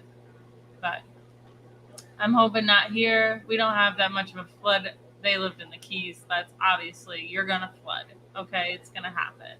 That's why you're not allowed to have a house without it being built on stilts now if it is destroyed down there. So, And then I got this little old lady that lives out on the beach from when I used to cut her grass, and called her up, and I was like, "Do you need any help with the sandbags?" And she's like, "No. ABC News team was there, and they filled up a bunch of sandbags for me, and then set them up at my house and interviewed me." And I'm like, "So you're gonna be on TV?" And she's like, "I don't know. I don't watch ABC." So, but Dee is a character. I'm sure she's on the news, and they've ran We're gonna that have to probably find out 5 one or day. 10 times. Yeah, because she's like, "Yep, I'm just gonna stay here and hunker down with my cat and wait it out." And the guy's like, "Oh, I'm gonna have to call and check up and make sure you're still here, and if not, I'm gonna write a disaster piece on you." And that's what the guy's thinking. Lady with cat lost in storm. That's his next article. So I'll be calling Dee tomorrow, depending on how bad the storm is, and be like, "Dee, you need to go get a hotel, get out of there, or go stay in a shelter." So oh, Richard says it's not that bad as you think. Around 5,000 for the generator and having it wired in. But wait, that was 15 years ago. Richard is probably like yeah, we looked into 20,000 now. It was like $10,000, Oh and goodness gracious. and I don't really have room anywhere for it either here. So Yeah. This is not the place. We don't want to be here a long time. Like we said, Sorry. we want a zoo. This is not. I mean, don't get me wrong. My house is a zoo, but we want big property. We want some strange animals that definitely need some big lots and big acreage. So can't live here. Our turtle collection is growing. We've got another razorback musk turtle, and then we've got 5 loggerhead musk turtles. I am going to take 2 of those though, and give them to my buddy who is the original person that had our Diamondback terrapins. He did not have a 16,000 gallon pool to spoil the terrapins like we do, but he is an absolute turtle lover, and together we're going to get some loggerhead musk turtles breeding. They're for a fact his favorite musk turtle. I haven't decided yet if they're mine. They're definitely like, it's a hard choice between them and the Razorbacks. I like the coloration to the Razorbacks more than the loggerheads. I do like the big old heads on them. Reminds me of like a bully dog. But the loggerheads are definitely one of my top favorite turtles. So really happy to get those on the list. We were going to go to the Daytona Reptile Expo. Glad we did not, because we would have gotten a bunch of things that would have been dependent on more lights, more outlets, more plugs, more heaters, and stuff like that. The only thing I would have liked to get, though, would have been another Mata turtle for sure. What have you done? Or what are you doing? We'll talk about that in Okay. just a minute. You read that while I talk about this. Nano Aquarium guy says, when I was 19, I was once on the news because I was surfing with a friend the day before a hurricane to be young and dumb. This is actually pretty funny because I'm pretty sure I watched this when I was younger, and I was like, I want to go surfing. Like, I am Florida born and raised. Like, it just sounded amazing because it's not scary. It's a hurricane party to us most of the time. Now, when it happens and it destroys everything, is actually tragic. So it's terrible. But before, you don't know because how many times you panic, you buy, you do things like that, and all of a sudden the hurricane doesn't even hit land. It just goes away. And then, or it hit land and it's literally less than our storms that we get every day that knock down trees and we've had tornadoes in the area that weren't even from hurricanes. So, it's just one of those things. I just remember when I was young seeing a newscast about people going surfing, and I was like, yeah. No, that's what me and my dad would do. Is every time there would be a storm in the Atlantic, we would go Good a waves. couple days beforehand and ride the waves, and then make it back home before the storm hit. So, Florida surfing, the waves here just suck until a good storm comes along, and then definitely helps out. Fisk, I see your comment about the code. Go ahead and try that again. If it doesn't work, maybe close out and re-sign in or something like that. But didn't even realize there was a limit on there. So you had reached the magical limit. We increased the limit for you. So if you guys were unable to use it, please go back. It should work now. I'm sorry about that. Little mistakes here and there. We're learning every day. Yeah. Should be fixed now. It's weird. But it still says active, and someone just used it today, so it should be fine. Living Dream says, I install generators. What a coincidence. So you want some shrimp? Will you take 5,000 shrimp instead of 9K? It says 9 to 12K and 20 kilowatt generator depends on I'm not reading that right. Depends on what needs to be done for the house electrical. Yeah, I think our general cost would have been like $10,000. My uncle is a electrician, so he had just installed one from somebody else once I had asked him. And that was maybe a couple years ago, but it wasn't that long ago. I think it was like the last time we had a big hurricane come through. So, I have one more. Oh no, never mind. I see it. Just got it. Code is a go. Yeah. All right, cool. So, everybody, you can use your code on top of the prices. Everything on the website is buy 10, get 3 free. We've marked down all of the big, high population tanks that would definitely help to thin it out when that storm comes. Other than that, we really support. We really appreciate everybody's support. We've had quite a few people call us up, make sure we had everything aligned, and weren't forgetting anything or something like that. So we really appreciate everybody. Now I just have to convince Shelby to not go to work tomorrow to help me with the orders because it seems like there's a few placed. You got this. All right. I believe in you. I know you believe in me. It should only be a half day, hopefully, but yeah. Work gets a little bit busy, and we have an emergency truck coming in, so I don't want to leave them empty-handed. So, but hopefully come home in time to help you with the rest of it, at least. Thank you, everyone, so much. I'm going to pass out because I'm so tired. And who knows if we get sleep tomorrow night, so. Thank you, everybody. Thank you, have everyone. a good night. Watch the video. We'll have another one coming out soon. Thanks, Thank guys. you.